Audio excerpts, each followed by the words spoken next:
Guys അപ്പോഴത്തെ ഒരു random ടീംമേറ്റിൻ്റെ ഒപ്പമുള്ള ഒരു ഗെയിം പ്ലേ ആണ്. ഞാൻ തന്നെ ഒരുത്തനങ്ങ് നോക്കാക്കിയിട്ട്, പക്ഷെ അപ്പുറത്തുനിന്ന് ഒരുത്തൻ ചാടി വന്ന് എന്നെ നോക്കാക്കുന്നുണ്ട്. പക്ഷേ പ്രോപ്പറായിട്ട് എനിക്ക് കവർ തന്നതുകൊണ്ട് ഇത് കണ്ടോ, 2 നമ്പറിൻ്റെ കറക്റ്റ് കവർ കിട്ടിയതുകൊണ്ട് ഞാൻ രക്ഷപ്പെട്ടു. പക്ഷേ അതൊന്നും അല്ല ടെസ്റ്റ് എന്താണെന്ന് വെച്ചാൽ ഞാൻ കാണിച്ചു തരാം. ഫുള്ള് വീഡിയോ ഇരുന്ന് കാണുവേ. സോ അതുകൊണ്ടാണ് കാണുന്നെങ്കിൽ സബ്സ്ക്രൈബ് ചെയ്യാൻ മറക്കല്ലേ ഗൈസ്. അപ്പോൾ ഞാൻ ഇവിടെയാണ് പറഞ്ഞ ഒരു സിറ്റുവേഷൻ 1v3 സിറ്റുവേഷനാണ്. അപ്പോൾ ഞാൻ ചെറിയൊരു പാട്ട് കാരണം ഞാൻ പെട്ടിയാവുന്നുണ്ട്, എന്നാലും എങ്ങനെ ഉണ്ടെന്നൊന്ന് കണ്ടു നോക്കണേ.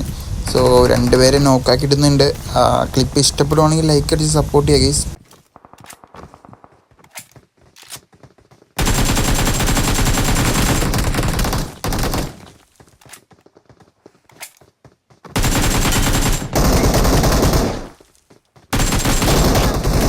ഞാനങ്ങനെ നോക്കായി പോയി, പക്ഷെ ഞാൻ റിവെഞ്ച് അടിക്കുന്നുണ്ട് കേസ്. ആ റിവെഞ്ച് ഒന്ന് കണ്ടു നോക്കണേ. വീഡിയോ ലൈക്ക് ചെയ്തിട്ടില്ലെങ്കിൽ ലൈക്ക് ചെയ്യുക, സബ്സ്ക്രൈബ് ചെയ്തിട്ടില്ലെങ്കിൽ സബ്സ്ക്രൈബ് ചെയ്യുക കേസ്. ഫോളോ കൂടി അങ്ങ് ചെയ്തേക്കുക.